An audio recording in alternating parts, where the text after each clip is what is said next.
Bonjour à tous et bien bonne année puisque c'est la première fois que je vous revois depuis l'année dernière, c'était il y a quelques jours. Eh bien, nous sommes contents de vous retrouver. Bonne année à nos Guadeloupéens, ceux de la Martinique qui nous regardent, ceux de France aussi qui nous voient en ce moment. Il paraît qu'il fait un peu froid là-bas. Bon, enfin ici il fait du 28 degrés donc ça va, on se plaint pas. Bonjour à tout le monde et voilà, c'est parti pour une semaine de ZCL qui commence, hélas un jeudi, la semaine sera courte mais on va se retrouver à partir de lundi. Alors, on va d'abord parler des titres de l'information aujourd'hui, micro-trottoir, fake news.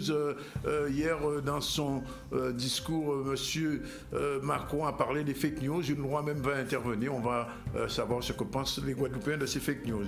Dépénalisation des stationnements un peu partout, dans toutes les communes. Ça va être le cadeau, entre guillemets, de cette année nouvelle 2018. On va parler avec un reportage de Michel Egrakil. Et puis, on va parler aussi, et c'est le moment, de la galette des rois. Galette des rois, effectivement, vous savez, nous sommes en pleine période. Voilà, c'est fini pour les titres. On va tout de suite recevoir nos invités. Alors, dans l'ordre, aujourd'hui, nous allons recevoir M. Thierry Baudet, qui est président du groupe Vive. Il est déjà là. Ensuite, nous recevrons Mme Gaëlle Pitchi, qui est chef d'agence pour le public, c'est EDF. Et puis, enfin du ZCL, Alain Hannibal, que vous connaissez tous, sera notre invité. Il est l'auteur de 2 ouvrages. Il a été pendant plus d'une vingtaine d'années l'un des piliers de cette chaîne à Canal 10. Il va quitter la fonction. Nous avons le plaisir de le recevoir tout à l'heure en direct dans cette édition. Voilà un peu le sommaire de tout cela. Vous êtes avec nous au moins jusqu'à 14 h. Bonjour encore si vous êtes à table.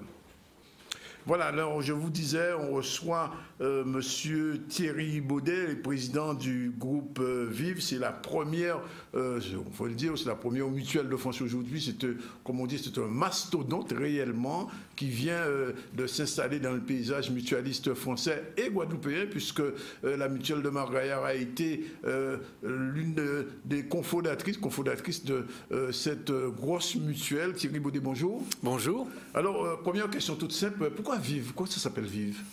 Vive parce que vive la vie. On a envie de voir les choses du bon côté avec beaucoup de dynamisme. Vive la protection sociale. On a envie de protéger solidairement tous nos concitoyens. D'accord. Alors donc c'est une mutuelle qui protège la vie, j'ai envie de dire. C'est pas tout à fait une mutuelle. C'est un groupe de mutuelles. C'est un groupe de mutuelles. Comme vous l'avez dit, quelques mutuelles fondatrices dans l'Hexagone, les 2 plus grandes mutuelles françaises, Harmonie Mutuelle, une mutuelle interprofessionnelle, la MGN, une mutuelle de la fonction publique, avec leurs mutuelles partenaires, MGFI, MNT, Harmonie Fonction Publique, et puis ici, la mutuelle Margaillard, qui est une mutuelle très importante en Guadeloupe. La mutuelle Margaillard est une des mutuelles fondatrices du groupe Vive. Son président, d'ailleurs, est Guy Casimir, en est le vice-président du nouveau groupe. Il sera notre invité un de ces jours, on aura l'occasion de lui parler, on l'a déjà reçu, mais on sera plaisir de le recevoir. Alors, aujourd'hui, comment se porte le monde mutualiste en France? Parce que en Guadeloupe, vous avez dû le savoir, il y a une vingtaine d'années, il y avait environ une cinquantaine de mutuelles. Aujourd'hui, elles sont l'état très réduit. Est-ce qu'en France, le même cheminement, on va dire la même chose s'est faite et il y a un resserrement? Oui, il y a un resserrement. Vous savez, au début des années 1990, on comptait globalement 6000 mutuelles santé en France. Au moment où on se parle, il y en a globalement 600, tout juste un petit peu plus de 600. Donc le mouvement qui a existé en Guadeloupe, il a aussi existé dans l'Hexagone. Beaucoup de mutuelles se sont regroupées, ont fusionné parce qu'elles devaient faire face à des exigences économiques nouvelles, des exigences prudentielles nouvelles. C'était des fameuses règles européennes. Et puis, si certaines ont fait le choix de la fusion, d'autres ont fait le choix de se regrouper dans des unions pour continuer à faire vivre les mutuelles, mais pour être plus fortes ensemble. C'est le sens du groupe Vive, c'est le sens de l'appartenance de la mutuelle Margaillard au groupe Vive. La mutuelle Margaillard va continuer de délivrer ses services à ses adhérents guadeloupéens dans la région Antilles, Guyane plus largement. Elle va s'appuyer sur les services nouveaux que veut lui apporter le groupe Vive. Alors précisément, c'est un petit peu la question que je vais vous poser, parce que les gens qui nous regardent se disent, est-ce que Vive n'a pas absorber Mao-Gaillard? Est-ce que Mao-Gaillard ne va pas disparaître? Est-ce que notre argent qu'on a cotisé depuis des années ne va pas disparaître? Qu'est-ce que vous pouvez leur dire? Non, non, bien sûr. La force du groupe Vive, ça va être la force de chacune de ces mutuelles. Le groupe, il veut avoir des mutuelles fortes. La mutuelle Margaillard est aujourd'hui une mutuelle forte. Elle protège près de 90 000 personnes. Je compte les familles, les enfants aujourd'hui en Guadeloupe, avec les antennes guadeloupéennes de la MGEN, de MGFI, de la MNT, d'Harmonie Fonction Publique. C'est près de 150 000 Guadeloupéens qui sont déjà aujourd'hui protégés par les mutuelles du groupe Vive. Notre projet, c'est de renforcer leur protection, de renforcer les services que nous leur proposons, et si possible, dans un cadre le plus solidaire possible, dans un cadre financièrement le plus accessible possible. Alors, on essaie d'être concret sur ces questions. Le téléspectateur qui nous regarde là, si on nous donnait l'occasion de poser des questions, demanderait, mais est-ce que ça ne va pas augmenter le prix de ma cotisation annuelle? Vous savez, tout dépend des décisions, j'allais dire, des pouvoirs publics, des décisions de la sécurité sociale. Quand la sécurité sociale, elle décide de transférer des charges nouvelles vers les mutuelles, d'une certaine manière, elle augmente les charges des Français. Quand on augmente les dépenses des mutuelles, on augmente les dépenses des Français parce que les mutuelles, elles vivent avec leurs cotisations de leurs adhérents. Alors ça signifie donc que si on ne veut pas toujours augmenter les dépenses des Français, les dépenses de mutuelles des Français. Certes, il faut agir sur les remboursements, comme on le fait, mais dans un certain nombre de cas de figure, il faut aussi essayer d'agir sur les prix des soins, sur les prix pratiqués par les professionnels de santé. Alors, je disais tout à l'heure en ouverture que Vive était devenu un mastodonte, premièrement, la première mutuelle française. Est-ce qu'il n'y a pas une contradiction entre la proximité de la mutuelle et le fait d'être un mastodonte? Je ne crois pas, parce que, mais où vous avez raison, c'est que dans tous les cas de figure, mutualité, ça doit rimer avec proximité.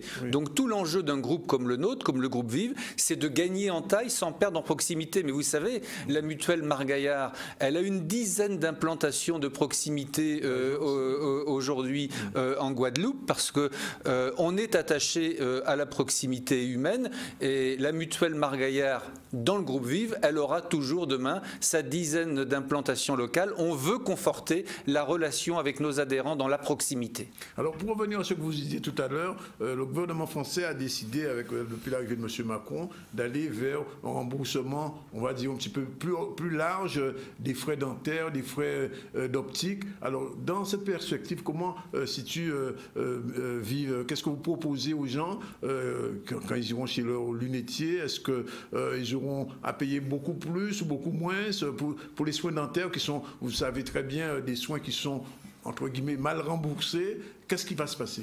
Alors, vous avez raison de dire, quand on parle d'optique, quand on parle de dentaire, quand on parle d'audioprothèse, qu'on parle de soins qui sont aujourd'hui mal remboursés par la sécurité sociale. La sécurité sociale, elle est très présente quand on est atteint de maladies longues, de maladies graves, quand on est hospitalisé, mais pour tous les soins les plus courants, les plus fréquents, sa participation, elle n'est guère plus de 1 euro sur 2. Et en optique, vous savez, elle rembourse simplement 4% des dépenses d'optique. Ça veut donc dire que la charge, elle incombe aux complémentaires, aux mutuelles, aux ménages. Et ça veut donc dire qu'il y a 10 ans, vous savez, quand je voyais un adhérent, la question qu'il me posait, c'était quel sera le montant de mon remboursement, par exemple, pour les lunettes. Et aujourd'hui, sa question, c'est quel sera le montant de mon reste à charge? Parce que les Français, ils ont bien compris que sur ces soins-là, la Sécu et la mutuelle, ça n'y suffit plus. Donc moi, j'ai envie de dire que les mutuelles du groupe Vive, nous partageons l'objectif du gouvernement sur ces soins-là.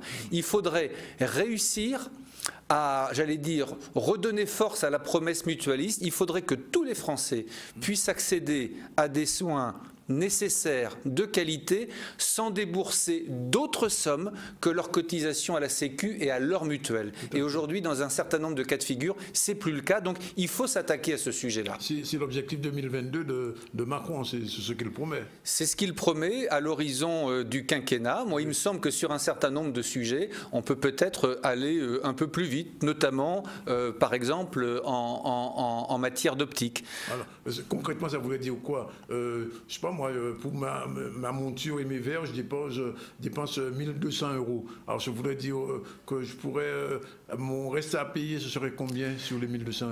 Eh ben, ça veut dire que d'abord, aujourd'hui, on est dans une drôle de situation. Selon l'endroit où vous vivez, vous n'allez pas payer le même prix pour le même équipement, pour celui dont vous avez besoin, en fonction de l'endroit où vous vivez. Et on voit bien que quand les tarifs sont libres, d'une certaine manière, les professionnels de santé ou des professionnels de santé semblent adapter les tarifs qu'ils pratiquent à la capacité contributive au niveau de vie des populations concernées. Et donc, on est dans une course à l'échalote, dans une course sans fin.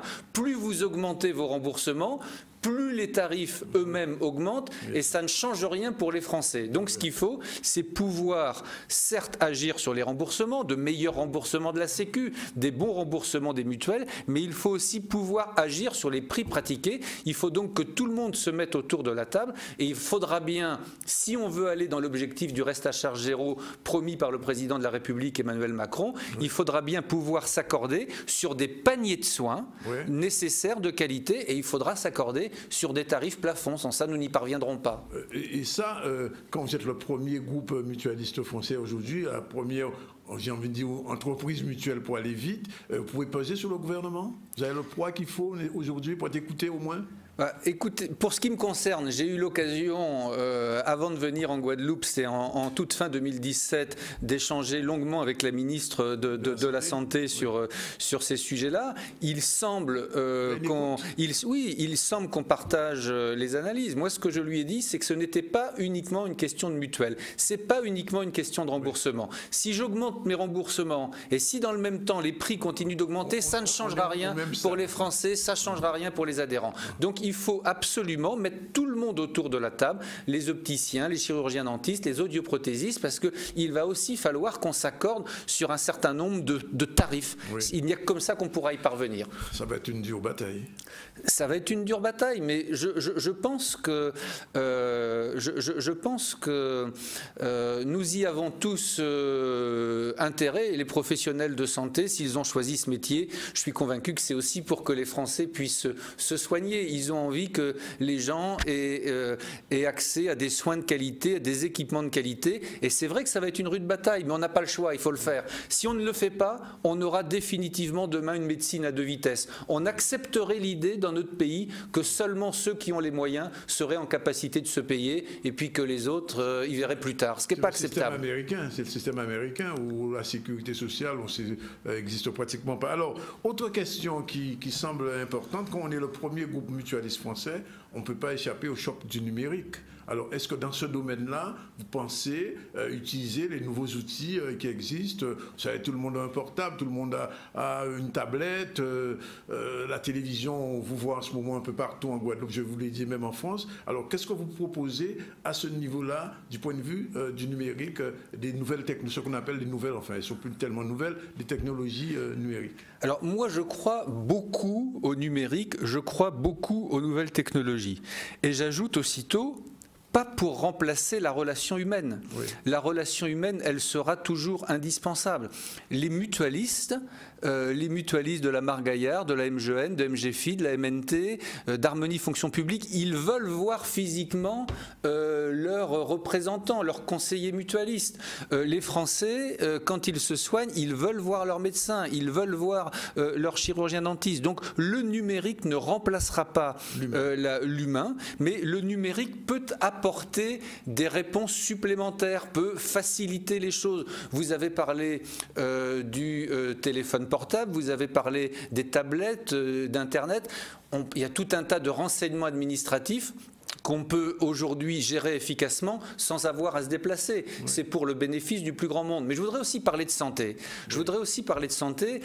Dans un certain nombre de territoires français, en Guadeloupe notamment, on est parfois confronté à ce qu'on appelle des déserts médicaux. Mais vous savez, la téléconsultation... En Guadeloupe, c'est vraiment le cas où la densité médicale est vraiment très faible, vous le savez. Alors, la téléconsultation, la télémédecine, je ne dis pas que ça ne remplacera pas le médecin, mais ça peut aider. Imaginez que vous soyez soyez une personne âgée, c'est pas votre cas, une personne âgée, dépendante, une personne âgée, dépendante dans un établissement et que vous ne puissiez pas aisément vous déplacer. Si depuis votre EHPAD, on vous permet à travers une téléconsultation, sans vous déplacer, d'entrer en consultation avec votre médecin, ce sera un gain pour vous qualitativement. Bien sûr. Donc l'e-santé, la télémédecine, je suis convaincu que ça va permettre d'enrichir la relation entre les soignants et les soignés. Et puis je pense beaucoup au vieillissement, je pense aux personnes âgées dépendantes. Elles veulent rester à domicile. Il faut aussi qu'on utilise des nouvelles technologies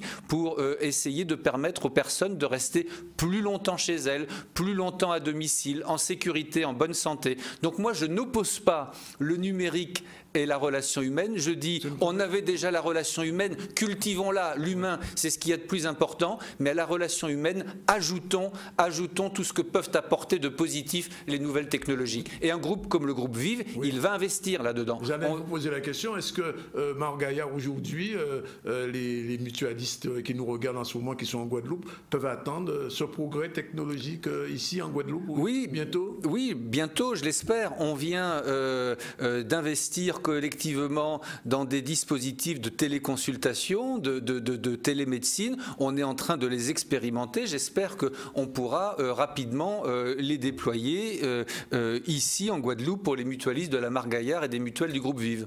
Alors, autre sujet de préoccupation, vous êtes dans une région, la Guadeloupe, c'est une île où dans 20 ans, la majorité des gens auront plus de 60 ans, c'est-à-dire c'est le vieillissement de la population, au contraire de ce qui se passe en France. Pendant longtemps ici, la population était très jeune, les progrès médicaux permettent aussi la dépopulation, enfin bref, il y a beaucoup de problématiques. Sur ce vieillissement, quelle va être la position d'un groupe comme Vive pour la Guadeloupe, pour la Martinique, pour la Guyane, puisqu'on nous voit dans ces trois régions en ce moment? Alors c'est un enjeu très important pour nous. Les mutualistes de Guadeloupe me disent, il faut absolument qu'on s'empare en Guadeloupe de la question du vieillissement. Alors j'ai envie de dire qu'on a déjà une certaine expérience, parce que dans l'Hexagone, les mutuelles du groupe Vive, elles gèrent déjà 900 établissements de services, de soins de santé, et parmi ces 900 établissements, ça va de la crèche pour des jeunes enfants jusqu'à des EHPAD pour des personnes âgées dépendantes. Donc on a déjà un vrai savoir-faire. Ce savoir-faire, jusqu'à présent, nous ne l'avons pas développé, déployé ici. Moi, c'est un sujet majeur. Ce que je crois comprendre, c'est que peut-être plus encore que dans l'Hexagone, les Guadeloupéens souhaitent vieillir le plus longtemps possible chez eux à domicile. Donc le premier enjeu, c'est de travailler sur l'aménagement du domicile pour permettre de rester chez soi le plus longtemps possible. Et puis, si à un moment ça ne l'est plus, eh ben, entre le domicile et l'EHPAD, il faut peut-être inventer des solutions un peu intermédiaires, ce qu'on appelle des résidences seniors. On est encore chez soi, on n'est pas dans un établissement médicalisé, mais on est dans une résidence où un certain nombre de professionnels de santé vont passer régulièrement, où vous avez un accompagnement, où vous avez une présence humaine. Et puis, dans un certain nombre de cas de figure, après, malheureusement, on peut avoir besoin d'aller dans des structures type EHPAD. Eh bien, le groupe Vive, en Guadeloupe, il va travailler sur ces trois dimensions-là. Il nous faut un peu de temps. Notre groupe, il a tout juste 4 mois. Septembre, c'est ça? Septembre, 13 septembre. Il a tout juste 4 mois, mais on a décidé qu'on allait lancer les premières études, à la fois pour réfléchir à ce qu'on peut apporter pour favoriser le maintien à domicile de nos adhérents, mais on va réfléchir dès à présent sur des résidences-services, peut-être aussi sur des EHPAD, avec l'idée que comme nous sommes mutualistes, on veut que ce soit économiquement accessible au plus grand nombre, naturellement. Alors, ce qui signifie, puisque j'ai lu dans votre dossier de presse que votre chiffre d'affaires, il est pratiquement de 9 milliards, c'est ça? C'est ça. 9 milliards d'euros, ça veut dire que c'est un groupe qui est très important financièrement. Est-ce que cet argent, qui est l'argent des mutualistes aussi, il est réinjecté d'une certaine manière grâce à la mutuelle Marc-Gaillard et que les mutualistes guadeloupéens auront un bénéfice, entre guillemets, quand je dis bénéfice, vont quand même sentir le changement? Alors, vous avez raison. Vous savez, quand on parle de ce chiffre d'affaires de 9 milliards, souvent ce sont des cotisations que vous recevez et que vous reversez au cours de la même année, sous forme de prestations ou de services. Les mutuelles, ce sont des organismes non lucratifs. Ça ne signifie pas... Ah, c'est pas tout à fait ça. Ça signifie que d'abord on doit être bien géré à l'équilibre, parce que sans ça on ne survivrait pas. Et moi, je plaide pour qu'on fasse quelques excédents et qu'on fasse quelques bénéfices. Mais la grande différence entre une mutuelle et une assurance, j'allais dire capitaliste, c'est que si on fait des excédents, on les réinvestit au bénéfice de nos adhérents. Et en quelque sorte, les excédents des mutuelles, quand il y en a, les réserves des mutuelles, ils ont vocation à être en totalité réinvestis pour améliorer la couverture et les services qu'on peut apporter aux adhérents. C'est en utilisant ces réserves-là qu'on peut justement essayer de se projeter et réfléchir à des structures type résidence-service ou demain EHPAD. Vous êtes en train de dire que finalement, si la mutuelle de Margaillard a pu participer à la création de Dieu Vive, c'est qu'elle était en bonne santé financièrement, c'est bien ça? La mutuelle Margaillard, sa grande qualité, c'est que ses adhérents lui font confiance. Près de 90 000 personnes protégées qui lui font confiance. Vous avez évoqué tout à l'heure les mésaventures qui étaient arrivées en 2003 à un peu plus de 50 mutuelles. Je crois que c'était 50 ou 51 mutuelles. La Margaillard, elle est toujours là. Ça signifie qu'elle était gérée de manière rigoureuse à l'équilibre. Donc oui, la mutuelle Margaillard est une mutuelle qui est bien gérée. Elle est bien gérée, comme sont bien gérées les mutuelles qui constituent le groupe Vive. Et c'est précisément parce que ces mutuelles sont bien gérées qu'elles peuvent se projeter dans l'avenir et qu'elles peuvent espérer apporter les réponses aux défis qui attendent nos adhérents dans les années à venir. Et le vieillissement, vous avez raison d'insister, c'est un sujet extrêmement important pour les mutuelles. Et au niveau de la santé, le rapport d'un groupe comme Vive avec les professions médicales, là aussi, c'est un rapport de force ou un rapport d'entente? Comment ça se gère? En France, d'une certaine manière, le dialogue, il s'est beaucoup établi entre la sécurité sociale et les professionnels de santé. Et finalement, ce qu'on attendait des mutuelles, c'est qu'elles jouent leur rôle de complémentaires, de payeurs complémentaires, de payeurs aveugles d'une certaine manière, sans jamais avoir la possibilité de discuter. Nous, ce que nous disons très simplement, il y a des sujets, pas tous les sujets, mais l'optique, le dentaire, l'audioprothèse, les spécialistes, quand il y a beaucoup de dépassements d'honoraires, il y a très longtemps que les mutuelles, sur ces sujets-là, nous ne sommes plus un financeur complémentaire, mais nous sommes depuis longtemps le financeur premier. Nous intervenons beaucoup plus que la sécurité sociale. Et donc nous estimons, sur ces sujets-là, nous nous estimons légitimes pour pouvoir discuter, dialoguer avec les professionnels de santé, en étant respectueux de leurs intérêts, naturellement. Mais eux doivent aussi être respectueux de nos intérêts, des capacités financières de nos adhérents. C'est un chemin difficile, je vous l'accorde, mais c'est nécessaire. Et dans l'Hexagone, nous y parvenons, plus ou moins bien, mais globalement, je trouve que nous y parvenons plutôt pas mal, et on va essayer de le faire ici en Guadeloupe. Je pose la question quand même. Vous savez, en Guadeloupe, on est un pays où le chômage dépasse quelquefois 30-40%. Quand Vive devient partenaire, enfin agrandit, on va dire, la surface de la mutuelle Margaillard, ça crée des emplois pour la mutuelle de Margaillard ou pas, ou on reste au même stade, puisque vous avez dit qu'il y a peut-être possibilité de nouvelles technologies, d'autres structures. Qu'est-ce que ça peut présager pour nous?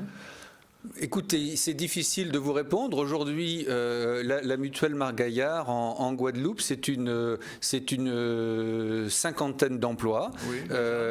Oui, c'est 50 emplois aujourd'hui. Oui. En fonction de l'âge des salariés de la mutuelle, il y en a quelques-uns qui partent à la retraite. Ça va permettre d'en recruter. Est-ce qu'ils vont être rigoureux? Oui, ça va permettre d'en recruter quelques-uns, des plus jeunes. 50 emplois, c'est pas mal. Oui. Ces emplois aujourd'hui sont consolidés. Il y a aussi tous les emplois en Guadeloupe créés par la MGN, MGFI, MNT. J'ai pas le total, mais oui, on doit approcher une centaine d'emplois et on a bien l'intention de les conforter, ces emplois. D'accord. Alors, dernière question très rapidement. Je ne sais pas si ça rentre dans vos compétences.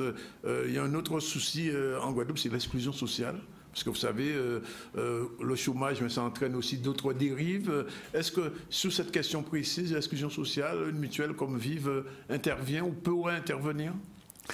Alors, On peut intervenir pour l'accès à la santé des populations les plus fragiles. Oui. Vous savez, notamment en fonction des revenus, on a des populations qui bénéficient de ce qu'on appelle la CMU, pour ceux qui ont des revenus un peu supérieurs de l'ACS, l'aide à la complémentaire santé. Et là, nos mutuelles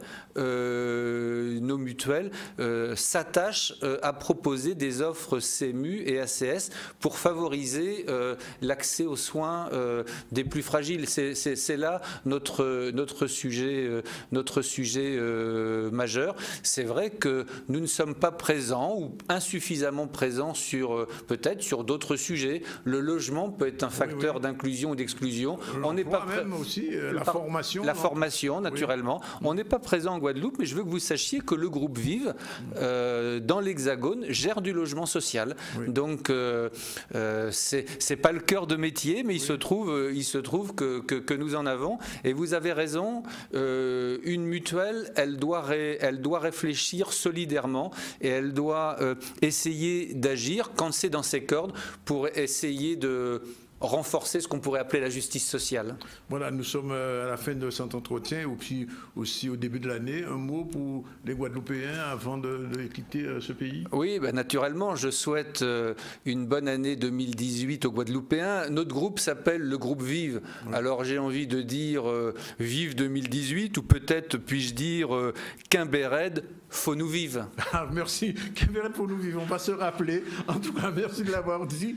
Vous me surprenez là. En tout cas, merci Monsieur Baudet. Il est 12h58 en direct dans le ZCL, aussi en direct de RHT et de C10FM. On remercie tous les gens qui étaient avec nous depuis 12h30. Et Monsieur Baudet, on vous remercie. Merci à vous. Bon séjour chez nous en tout cas. Merci. Profitez du soleil puisqu'il ne pleut pas en ce moment. Il paraît qu'il fait très froid en France.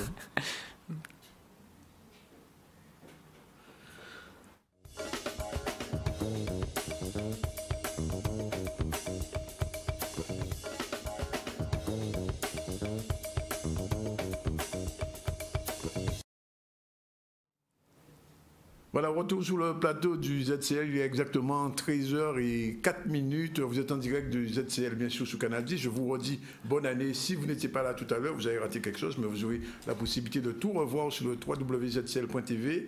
Et aussi, si vous êtes en voiture, à la radio, je vous salue. Et on continue tout de suite. Alors, on va passer tout de suite à l'information, puisque hier, le président de la République française, M. Macron, répondait à la presse. Et c'est venu sur la question des fake news. Alors, qu'est-ce qu'on appelle fake news aujourd'hui? Ce sont des fausses informations qui sont diffusées. Par exemple, pendant le cyclone Irma, vous avez entendu des gens dire qu'il y avait 200 morts à Saint-Martin, etc., etc. Tout ça, c'était des fake news. Et précisément, pour savoir un peu plus sur les fake news, nous avons pour nous promener notre micro, ce qu'on appelle un micro-trottoir, avec Maxime Morel et Stanley Manicor. C'est tout de suite, regardez. Vous savez ce qu'est une fake news? Une fake news, alors là, pas du tout. Je crois que c'est peut-être une nouvelle actualité, je pense. Une fake news? Oui. Non. Vous savez ce qu'est une fake news? Fake, c'est faux, et news, c'est information. Une fausse information. Une fake news? Non, pas juste, je ne connais pas. Une fake news, c'est une fausse information. Une fausse information qu'on peut retrouver sur les réseaux sociaux. Est-ce que vous en avez déjà entendu parler? C'est vrai que j'en ai déjà entendu parler, mais bon, ça ne m'a pas plus attiré que ça, donc voilà quoi. Alors les fake news, ce sont des fausses informations qu'on peut retrouver sur les réseaux sociaux. D'accord. Est-ce que vous avez déjà entendu des exemples de fake news qu'on a pu entendre pendant l'année? Fake news, genre, attendez, quand ils disent que quelqu'un est mort, voilà, et que c'est pas vrai, la personne est en vie, la personne même n'est pas au courant qu'il y avait une information qui tournait sur lui. Mais ça arrive souvent, surtout sur les réseaux sociaux. Par exemple, en fin d'année, on dit que par exemple, je sais pas moi, le champagne est en vente à peut-être 15 € à Jarry, et puis finalement, c'est pas vrai. Est-ce que vous avez des exemples de fausses informations que vous avez déjà entendues? Sur Facebook ou de fausses informations? Oui, il y en a bien sûr. Oui, qu'on disait pour les banques, pour les assurances, les comptes épargne, que ce sera, disons, l'État aura le pouvoir là-dessus, quoi. et qu'il faudra enlever l'argent. Et ça fait partie justement des fake news. Vous avez des petits exemples? Des petits exemples de fausses informations sur les réseaux sociaux. Comme ça ne me vient pas, je ne suis pas bien encore réveillée, mais bon.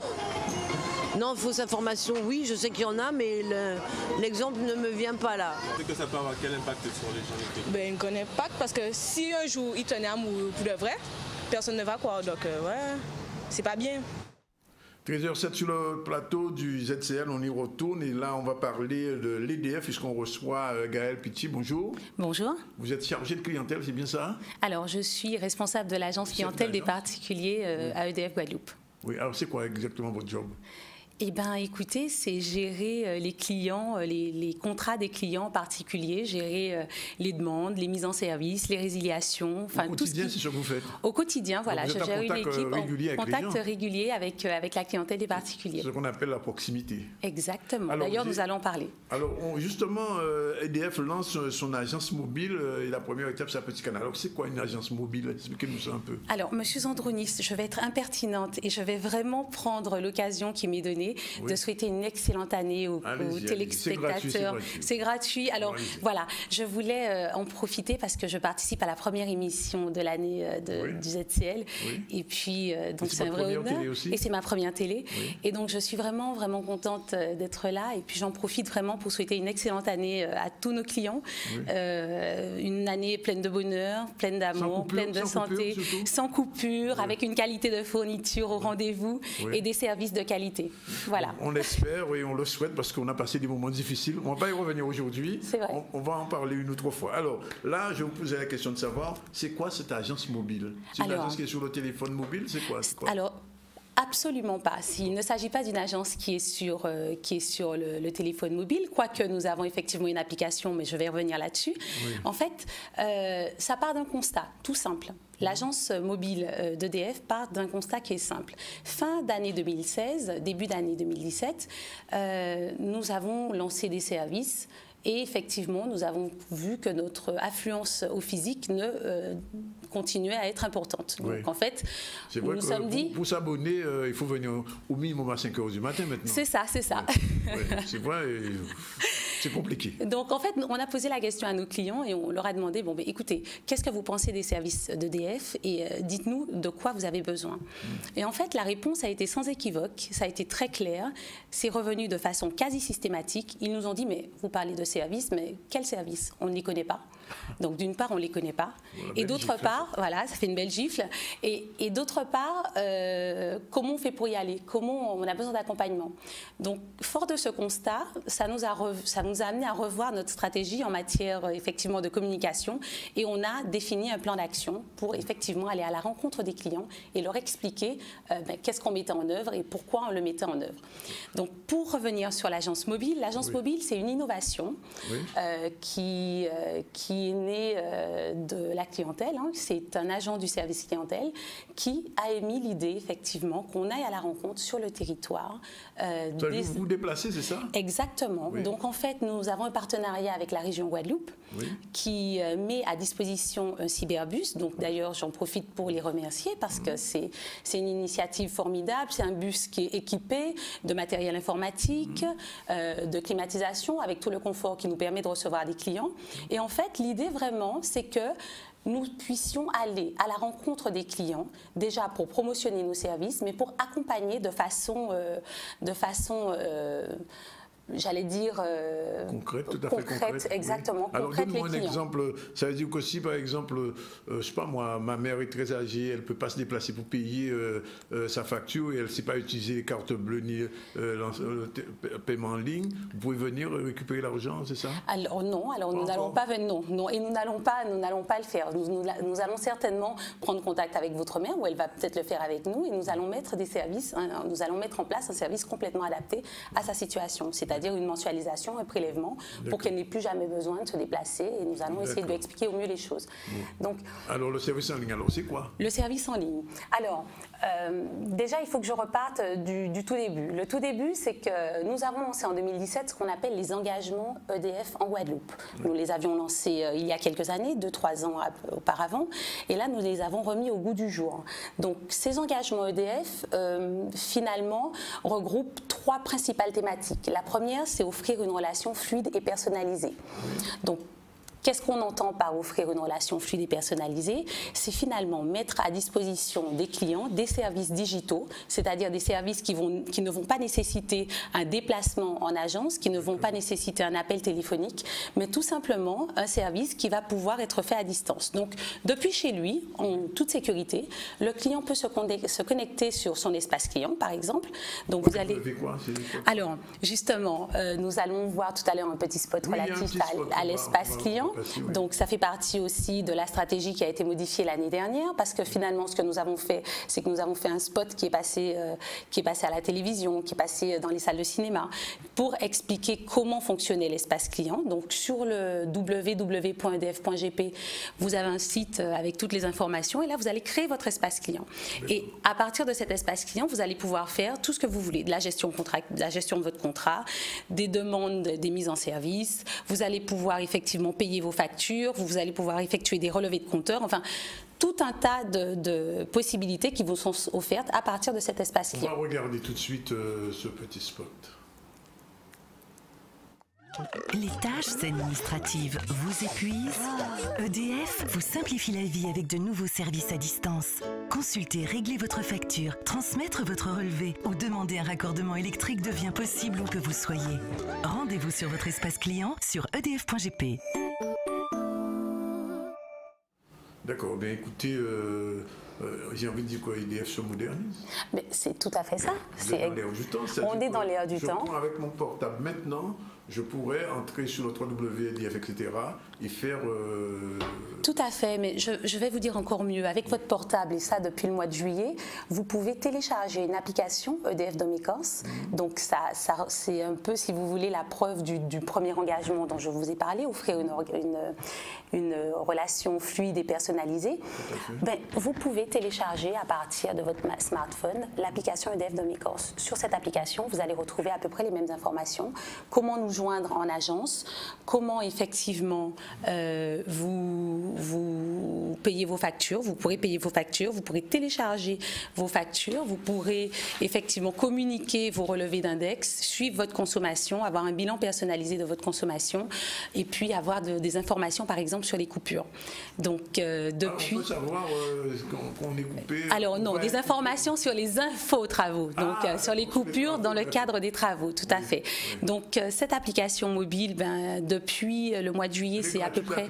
Elle est entièrement gratuite. C'est 5200 utilisateurs depuis le début de lancement, oui. Donc voilà, donc l'idée vraiment, c'est d'accompagner les clients pour qu'ils prennent en main cet outil. Nous ne sommes pas la première entreprise, donc on EDF rentre dans l'air du temps, vous allez peut-être dire un peu tardivement, mais nous lançons une application mobile et l'idée vraiment, c'est d'inciter les clients à y aller parce qu'il y a énormément d'informations. On a des bilans personnalisés et très sincèrement, c'est une application qui est très ludique. La première étape, c'était Petit Canal. Il y a d'autres étapes prévues? Bien sûr qu'il y a d'autres étapes prévues. Le Petit Canal, c'était le lancement. Oui. Donc, ce que nous allons faire, nous avons déjà une prochaine étape. C'était le 8 décembre à Petit Canal. Oui. Donc, la prochaine étape, ça sera effectivement à Destreland, donc commune de Bémao. Voilà. Donc, ça sera la fin du mois de janvier, le 27 janvier de mémoire.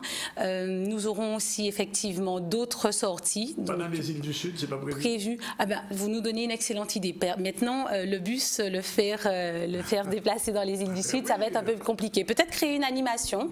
Effectivement. Peut-être pas avec le bus.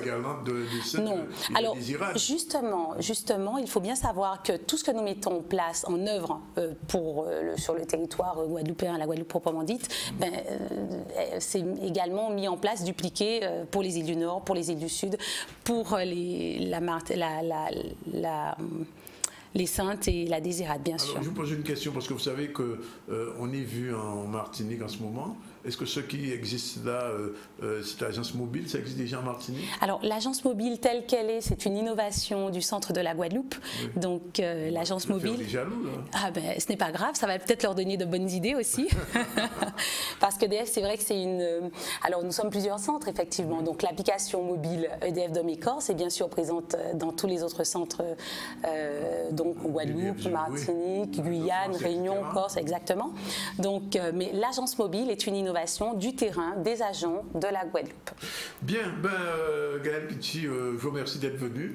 Et puis on va essayer, enfin on va dire aux Guadeloupéens de faire comme vous, d'aller sur leur smartphone et de cliquer pour avoir cette application, ceux qui peuvent l'utiliser, et puis de l'utiliser. Un dernier mot? Oui, un dernier mot, pour vous dire que l'innovation continue, l'innovation digitale se poursuit à EDF Guadeloupe en 2018, que nous avons de nombreux services qui vont voir le jour, notamment une offre équilibre qui va arriver très bientôt au premier trimestre 2018.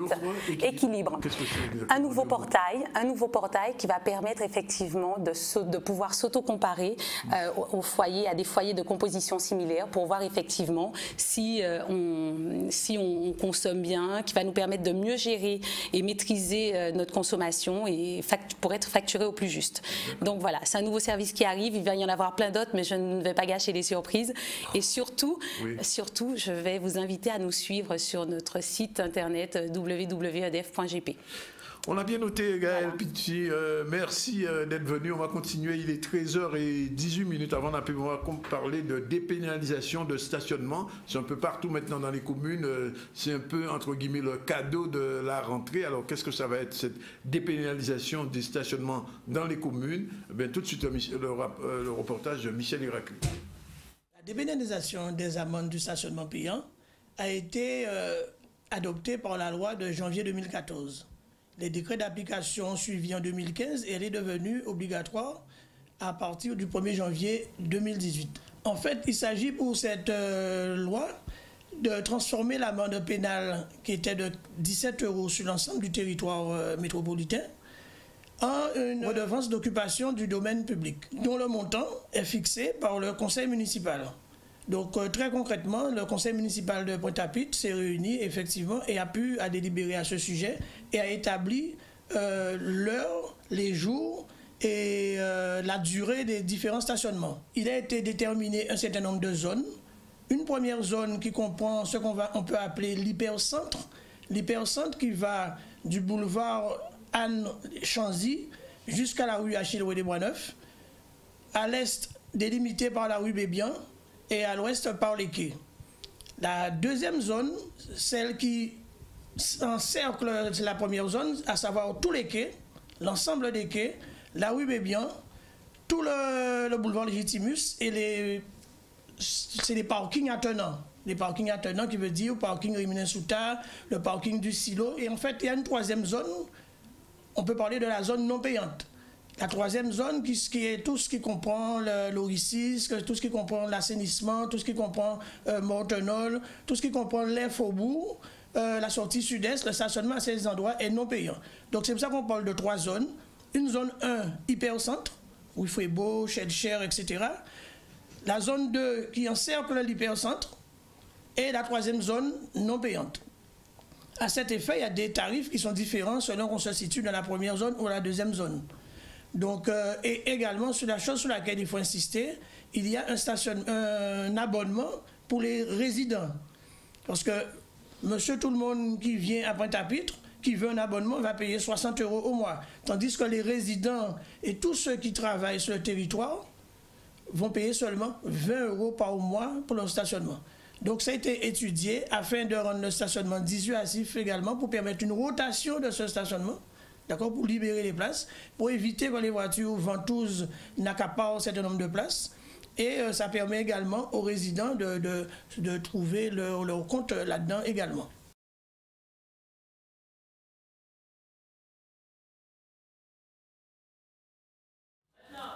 Voilà, il est 13h17 avant de recevoir Alain Hannibal qui est déjà là. Je vous rappelle que c'est notre invité, notre troisième invité tout à l'heure. On va parler d'un 1er janvier en temps longtemps. Vous savez que 1er janvier, en temps longtemps, je n'étais pas né, vous n'étiez peut-être pas né, certains qui me regardent. Et ça ne se passait absolument pas comme ça. C'était, en tout cas, dit quoi, mon nom présent, les gens allaient à la messe des innocents, autant que je me souvienne. Et c'est justement le reportage de Charlie Dagonia qui nous raconte, avec quelqu'un d'un certain âge, ce qu'étaient les 1er janvier en temps en temps. On regarde. Toute variété, Boaden, Veuven, Grenan-Bafey, on feuillage, on bain, on baigner casa, on baigner tête, on baigner savon, on machin assis là. Parce que tout Groenland est là, hein. On l'a piqué à tomber, pas tout qu'à monter. Tout ça a été trappé comme variété, on appelle ça les fleurs pectorales, les feuillages pectorales. Mais à cause des herbicides, tout bitin là divisé. Il vole un éclat. Mais justement, là, vous dites que tu as parlé des feuillages, tu as baigné casse, mais pourquoi tu as baigné casse là? Eh bien, coutume traditionnelle là, coutume traditionnelle de l'année qu'à Chalvier. Alors, d'autres qui apprennent pour y en éveil, c'est l'esprit là qui était comme ça. Hein? Parce que la technologie nous peut faire marche arrière. Technologie pas faire marche arrière. Hein? L'argent passe, les sentiments restent. Mais espace là fermé maintenant. Faut qu'on achète kilo ayo. Hein, moun pas de peser manger, moun pas de peser ailleurs. Bien démarrer cet esprit à chaque monde là, penser ayo en foyer, mais pas rien ça veut faire bien démarrer. Le soleil brille la nature, le soleil lui pour toutes choses sur la terre. Chaque monde ni foyer, chaque monde un esprit ayo, mais ça va bien démarrer, toujours démarrer, ou marcher ou aller venir. L'autre bon mon zoan, il te garde mettre des graines en portefeuille. Et puis toujours ni l'argent. Mais là, l'autre tranche là, il a pris un grain là, il a voltigé, mais aujourd'hui, non, verger devant casa même. Mais ça, il met en portefeuille, il a mis l'argent par exemple rentré en portefeuille là, et des graines là, pas à pousser. Hein? Ouais. À cette époque-là. Ouais. Et pour là, tu as resté séché comme parfum encore en narine à la maison. Tu as servi comme chouette aussi. Ah, ouais.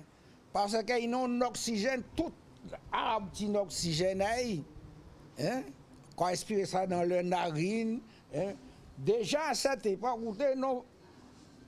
on a lisé nord-sud qui a traversé. Là, on entendait dans les inettes matin, des aides matin, narine en l'air comme ça.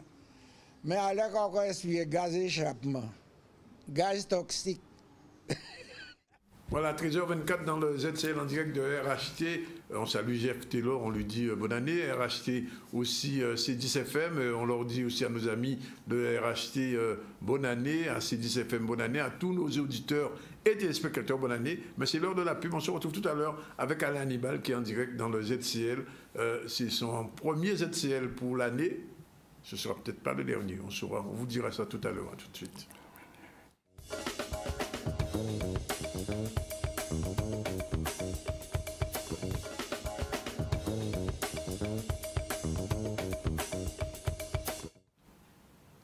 Voilà, je vous l'ai dit, on reçoit Alain Hannibal qui a été pendant longtemps l'un des piliers de Canal 10, mais qui est aussi journaliste. Il a eu une longue carrière journalistique en France, à Paris. Il a rencontré pratiquement tout le monde, du président, de l'ancien président Chirac à Jacob Desvarieux, de Jacob Desvarieux à aussi Francky Vincent et autres personnalités du monde de la diaspora guadeloupéenne. Et puis, il a terminé sa carrière en Guadeloupe, puisqu'il était à Canal 10, j'ai envie de dire l'homme à tout faire, qui ratait rien du tout avec son appareil photo, sa caméra, et puis qui savait aller chercher l'info un peu partout, un modèle de journalisme de proximité. Alain Hannibal, bonjour.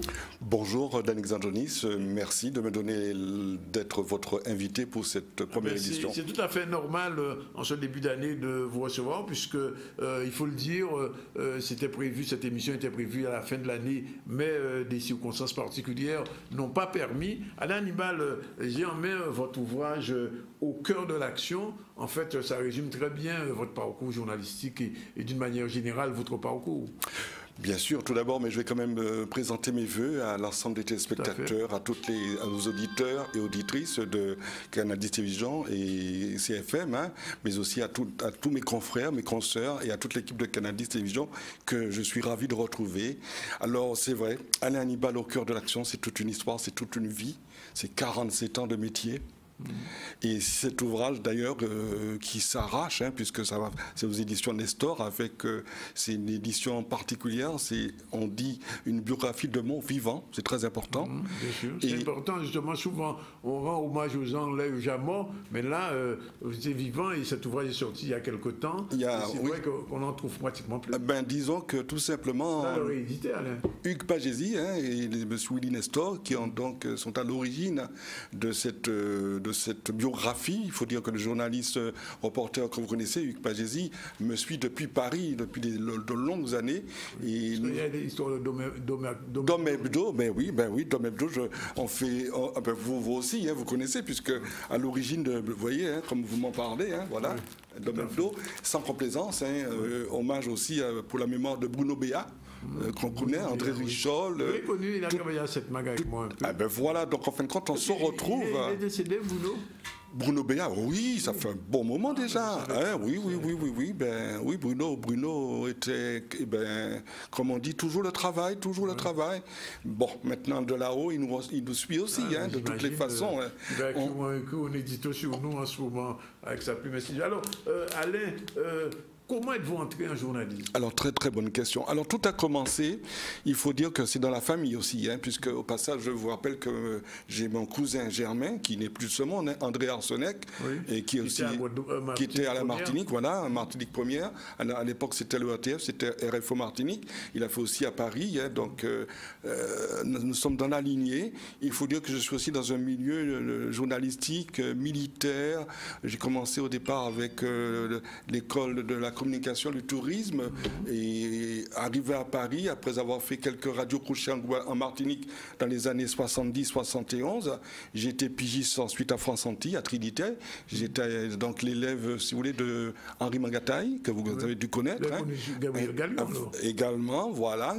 Voilà, il y avait aussi Gérard Bertrand, Anka Bertrand, Montout, alors tous ces gens qui malheureusement, certains, le temps passe, hein, et arrivé à Paris, j'ai continué toujours, à cette fois-ci, de faire la communication, et c'était à l'époque, en 1974, entre 74 et 78, où au ministère des Dom-Tom, je faisais la présentation officielle de l'outre-mer avec les différents ministres du gouvernement. Alors dans la communication, c'est tout simplement déjà sur le terrain, d'une part, l'observation, mais aussi la radio, parce que j'ai fait aussi beaucoup de radio également. Hein. Donc, c'est depuis petit, je voulais être journaliste. Et puis, je voyais aussi les gens avec leur micro. J'ai dit, tiens, pourquoi pas? Et puis, j'ai dit, bon, on va, qui ne tente rien. Donc, vous avez commencé en Martinique et puis après... Voilà, j'ai commencé en Martinique, mais timidement, hein, parce que c'était l'époque des radios crochets. Et qui m'a aidé, c'était Claude Rolouza, la Fédération des œuvres laïques, qui me permettait de m'exprimer dans les journaux de jeunes catholiques. Vous savez, on appelle ça le FOL. Voilà. Et ensuite à Paris, les radios libres, Tropique FM, il y a eu Radio Nord-Essonne avec José Potoscope, le Sifordom, Maurice Cessé. Nous sommes de la génération qui nous regarde, hein, que je salue au passage. Au Radio Service Tour Eiffel, j'ai fait également Radio Canel avec Inès et Anne Bivard. Enfin, tous ces gens que je vous nomme, vous les connaissez aussi. Hein. Oui, bien sûr. Et ensuite, j'ai commencé à écrire aussi. Et puis avec Marilyn Ampini, que je salue au passage, j'avais l'équipe, le correspondant de France Antilles Paris, Hebdo. C'était avec Marc-Michel Le Sieur, Marilyn Ampini, Benjamin Rose. Et au fur et à mesure, tout ce qui se passait en France, j'étais aussi correspondant pendant les salons, les foires de Paris, avec TV Éclair. D'accord. Télé Éclair aussi. Télé Éclair, qui est un des piliers de cette... et puis sans compter les radios libres de l'époque, puisqu'il faut savoir qu'en 1981, avec la présidence de M. François Mitterrand, c'était l'explosion des radios libres. Alors justement, je raconte tout ça est dans cet ouvrage. Hein. Il y a la présentation, il y a comment est m'est venu de faire ce reporter, parce que j'étais journaliste en radio.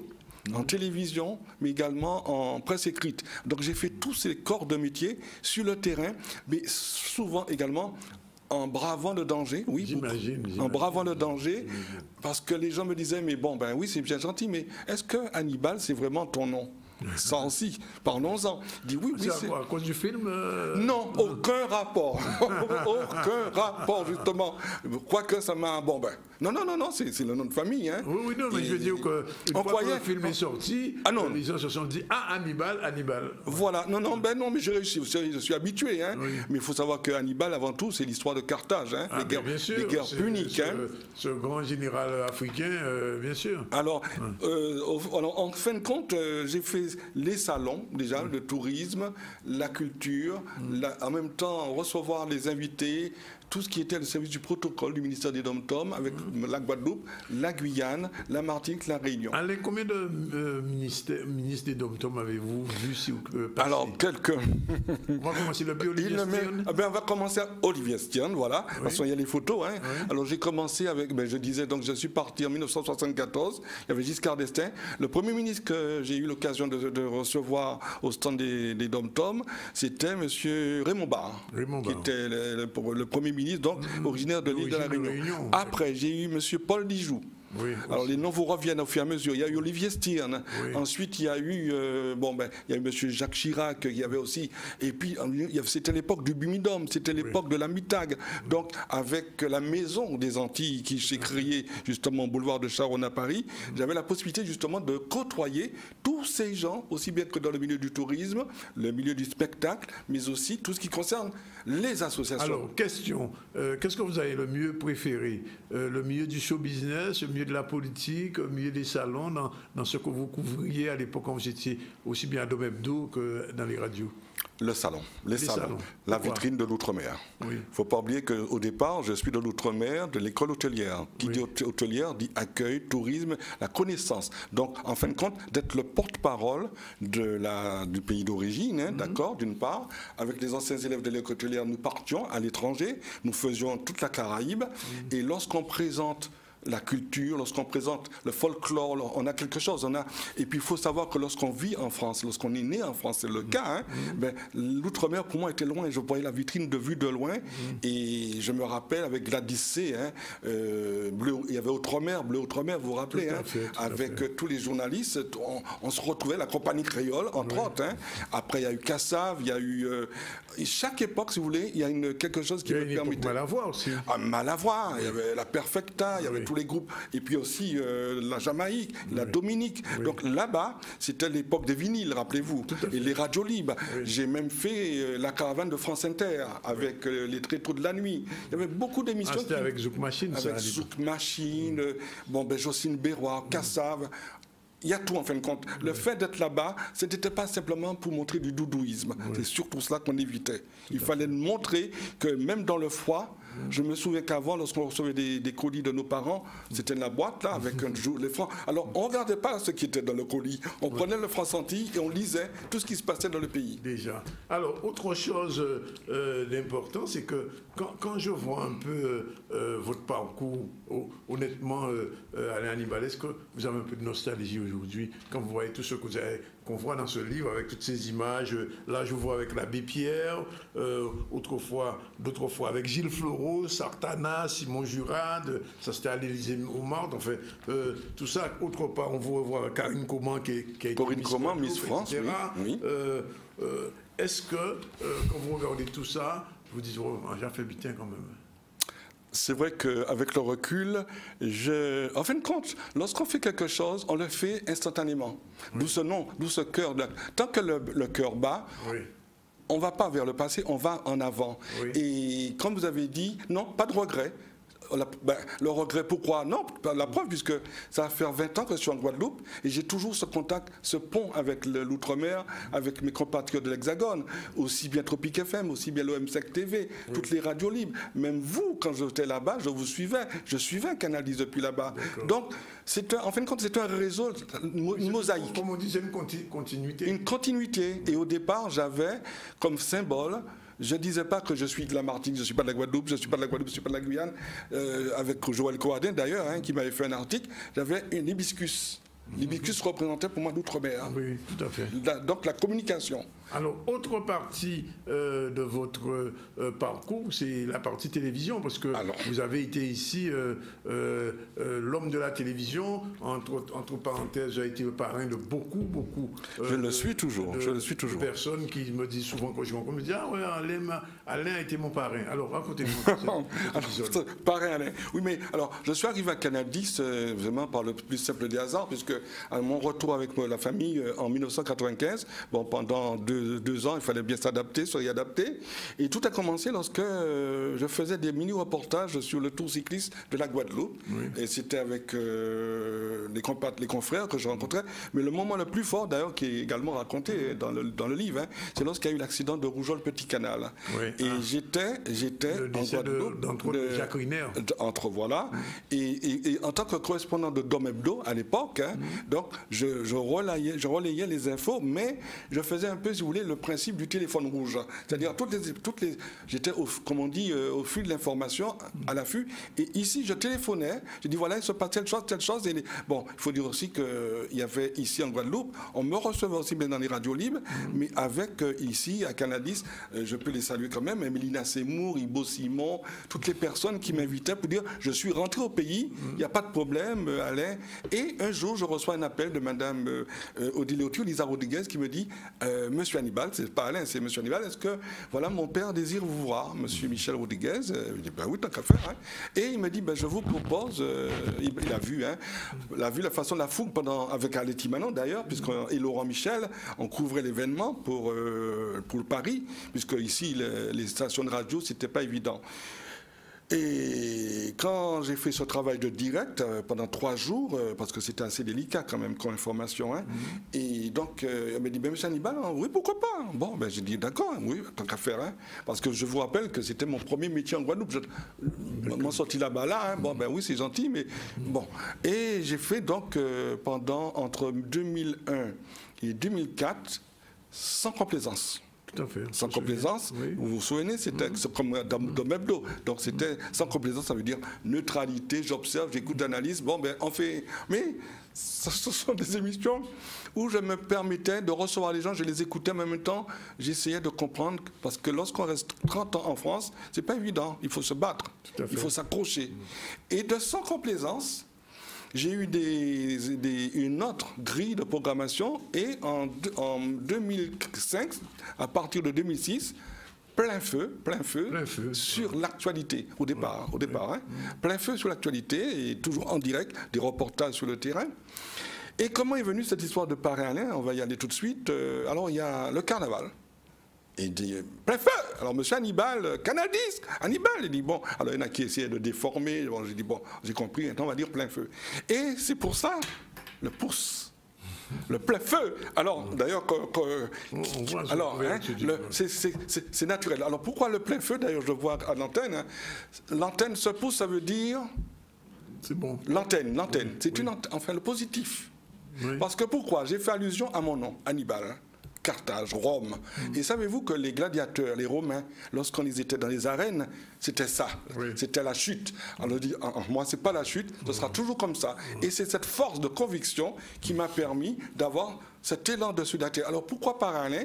Parce qu'à un moment, j'ai été nommé pour représenter les jeunes à entreprendre en lycée.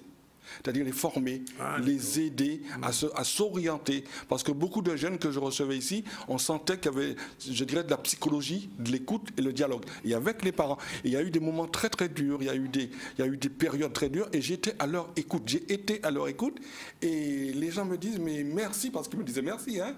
Après, ils disent, mais qu'est-ce qu'on peut faire? Parce que tu es comme un papa, un parrain, et le mot parrain est arrivé par des filleuls, et petit à petit, et je ne suis pas seulement que le parrain des jeunes, je suis aussi le parrain des adultes, parrain, hein, au lieu de dire monsieur Hannibal, monsieur, c'est affectueux, c'est ce cœur qui s'échange. Alors voilà, donc je crois que j'ai répondu à votre question. Alors, autre chose, Alain, vous avez une carrière presse écrite, une carrière audiovisuelle, audio d'abord et visuelle. Qu'est-ce qui vous manque? Qu'est-ce qu'il me manque?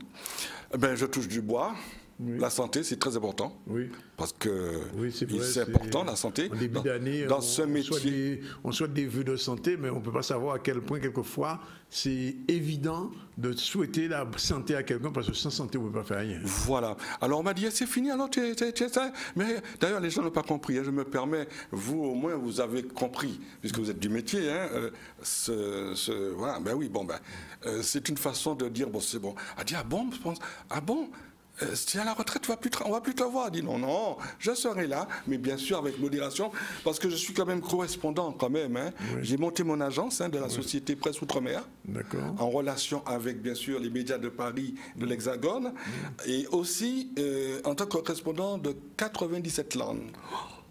Que vous connaissez d'ailleurs, hein, Harry-Jeanne, que je salue, Daniel Corradin, et La Pomme. Alors La Pomme, pourquoi La Pomme? Qu'est-ce que ça veut dire La Pomme? C'est l'association de presse outre-mer, les archives de presse outre-mer. Et donc, j'ai tout un... D'ailleurs, j'invite aux gens d'aller sur mes sites, sur Facebook voir aussi, le Facebook. Parce très actif sur le Facebook, voilà, il y a beaucoup d'images. D'ailleurs, on voit le logo, les archives de presse outre-mer. Donc, c'est l'audiovisuel, la photographie, le reportage sur le terrain. Et ce livre qu'on voit, c'est le bleu, blanc, rouge. Et l'outre-mer, il n'y a pas que la Guadeloupe, c'est toute la Caraïbe. Donc, je suis aussi, en fin de compte, le mentor, le sage, comme on dit, qui permet de faire le savoir, de véhiculer ce que j'ai appris. Il ne faut pas être égoïste dans ce métier. Il faut savoir. J'écoute, je vois la nouvelle génération qui arrive à Canadis, donc je serai toujours présent avec vous. Et donc, j'ai mis en place cette agence, et dont nous sommes 3. Madame Hannibal Colette, mon épouse, la secrétaire générale, Alain Hannibal, le président fondateur honoraire, et Gabi Balafin, donc, qui est journaliste, correspondant et administrateur du site, et en compagnie, en cohabitation, je dis bien, en complémentarité avec 97 langues, qui nous permet à ce moment-là de pouvoir relayer aussi bien aux médias, télévision, presse écrite, radio. Alors, l'événement cette année, ça tombe bien, la Route du Rhum. La Route du Rhum. Mais j'allais vous dire, finalement, Alain, vous ne serez pas vous-même retraité. Vous allez retraiter l'information, mais vous ne serez pas retraité. Je vais quand même faire attention quand même, Faites parce attention. que j'ai connu quand même deux périodes assez délicates. C'est pour ça que maintenant, je suis en train de former autour de moi une équipe qui me permet de me seconder. En tout cas, Alain, on vous remercie d'être venu. Alors, je rappelle, est-ce qu'on peut le trouver encore? Alors, il y a l'édition se termine. Alors, j'ai demandé à M. Liliane. Oui, alors également Liliane, Willy Lestor, Hugues Pagési. Alors, on va le retrouver parce que j'ai demandé à refaire une nouvelle édition pour 2010 qui va se préparer. Et on va refaire. Augmenté ou bien non? Pareil? Pareil, mais je ne dis pas tout. Bon, d'accord. Je ne dis pas tout, et ce sera donc avec les écoles, les associations, et les présenter également à la presse. Merci en tout cas Alain Hannibal d'être venu faire un petit peu ce round-up. Alain Hannibal, il est à la retraite, mais comme il a dit, il sera encore là avec son agence et on aura l'occasion, je le sais, de toute façon, d'avoir de ces photos, d'avoir de ces informations qui nous glissaient quelquefois en direct du ZCL. Juste avant, je dis, tiens, il y a telle chose, il y a tel mouvement social, il va continuer peut-être au téléphone. Alors, tous mes voeux vous accompagnent, ainsi qu'à toute l'équipe de ZCL et de CCL. Je pense que l'équipe du ZCL vous remerciera.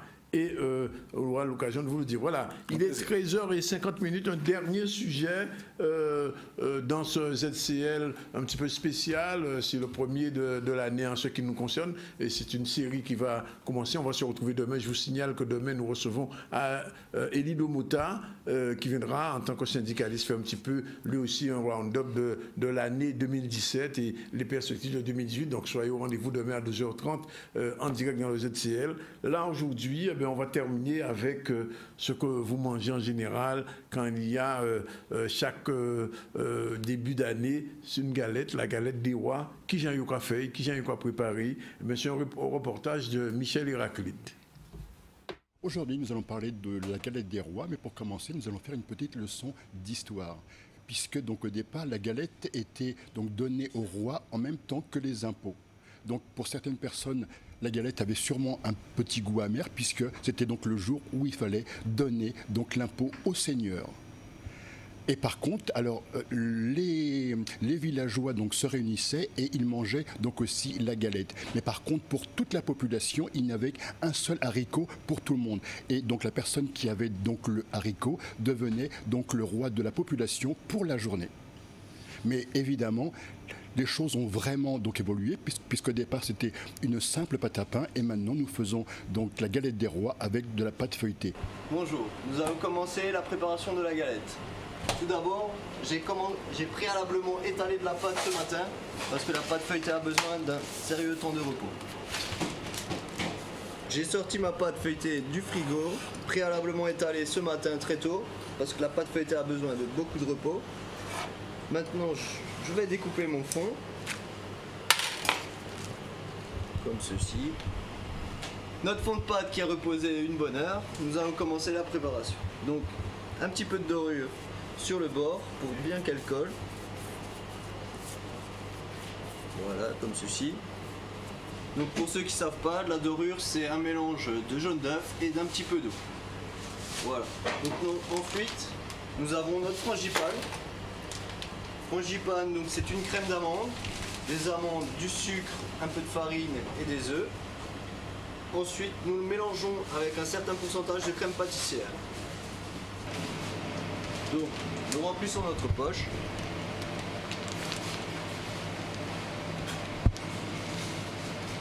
Comme ceci.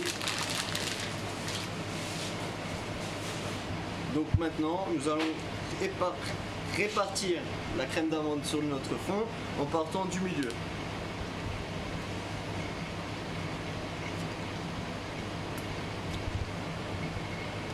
Nous allons mettre une couche d'à peu près 1 cm d'épaisseur.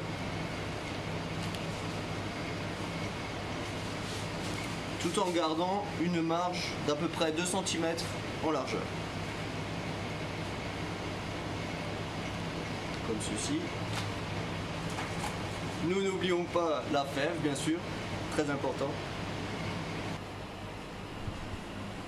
Donc la fève, très important sur les bords, pas au milieu parce que quand on coupe la galette, ensuite il y aura des surprises. Nous recouvrons notre pâte d'un deuxième fond. Maintenant, il faut l'appuyer. Donc, il faut vraiment bien souder les deux parties. Très important, le rebord. Et ensuite, personnellement, j'appelle ça la patte de chat. Donc, 2 doigts et le pouce. Et une petite patte de chat sur le rebord pour finir et souder vraiment à 100% votre galette. Nous avons notre galette, voilà, prête à être dorée, bien dorée,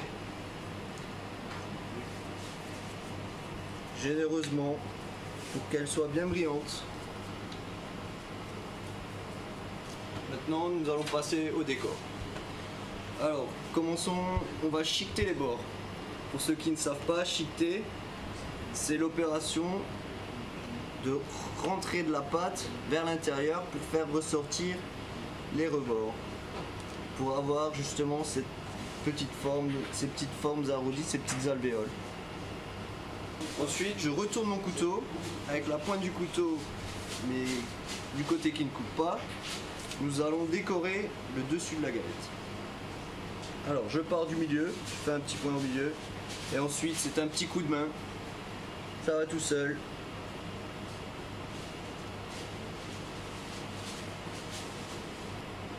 Et voici. Et maintenant je vais vous donner mon petit truc pour que votre galette monte bien correctement et reste bien droite. C'est un petit trait sur le côté, comme ceci. Et un petit trou pour faire évacuer la vapeur. Et voici, notre galette est terminée. Alors, nous allons enfourner notre galette. 180 degrés, 25 minutes, tirage ouvert, pour laisser évaporer la buée, la vapeur. Et c'est parti. Après 25 minutes de cuisson, et voici nos belles galettes, bien dorées. Voici nos galettes sorties du four, encore toutes chaudes. Tout de suite, nous allons mettre un petit peu de sirop dessus. Donc du sirop, juste un petit peu d'eau et de sucre pour avoir cette particularité d'avoir la brillance. Et voilà. voici nos galettes et notre processus. Comment, à participation, nous fabriquons nos galettes des rois. Et je vous souhaite à tous une joyeuse épisode. Voilà, il est 13h56. Avant de vous quitter, je voulais vous informer de deux choses. Premièrement, l'émission Mouna Begin qui était diffusée le dimanche à 15h, ben, ça va être la période du carnaval, va être diffusée désormais le samedi à partir de 21h. Donc c'est un rendez-vous que vous devriez prendre pour regarder cette émission consacrée à la Begin guadeloupéenne dans le cadre du centenaire de Monde de Rivel. Et puis deuxièmement, deux séminaires de développement personnel avec Gérard Bulin-Xavier, GBX comme on l'appelle, qui est sociologue, anthropologue, philosophe essayiste. Donc niveau 1 de la connaissance de soi à l'accès à son aide, ce sera le samedi 20 janvier, mais nous aurons l'occasion de le recevoir ici. Et le niveau 2 de l'être à l'existence, le samedi 24 février 2018, toujours avec Gérard Bulin-Xavier. Et le troisième niveau, ben, c'est de l'existence à la quintessence, ce sera le samedi 24 mars. Alors, il précise que les limites d'inscription, c'est 10 jours avant le séminaire, c'est-à-dire pour le 20 janvier, ben, c'est jusqu'au 10. Et si vous voulez prendre mot et vous inscrire, 06 90 48 480 831. Je répète, 0690 480 831 ou encore, deuxième numéro, 674 720. C'est donc 674 720. C'est le numéro de Gérard Bulin-Xavier. Je vous le répète, 3 séminaires de développement personnel, 1 de la connaissance de soi à l'accès à son être, 2 de l'être à l'existence, et 3e niveau de l'existence à la quintessence. Ce sera le 20 janvier, le 24 février et le 24 mars. Voilà, c'est fini pour le ZCL aujourd'hui à 13h58. On vous remercie d'être avec nous. On vous retrouve demain. Je vous l'ai dit, demain on reçoit entre autres Élie Domota. On va recevoir aussi M. Raymond Gama qui vient de sortir un ouvrage important sur l'usine de Beauport. Voilà, réalisation Nathan. Pratiquement, nous bout de là. Bonne année si vous partez en commencement. Et si vous avez tout raté, www.zcl.tv. C'est fini pour aujourd'hui, à demain.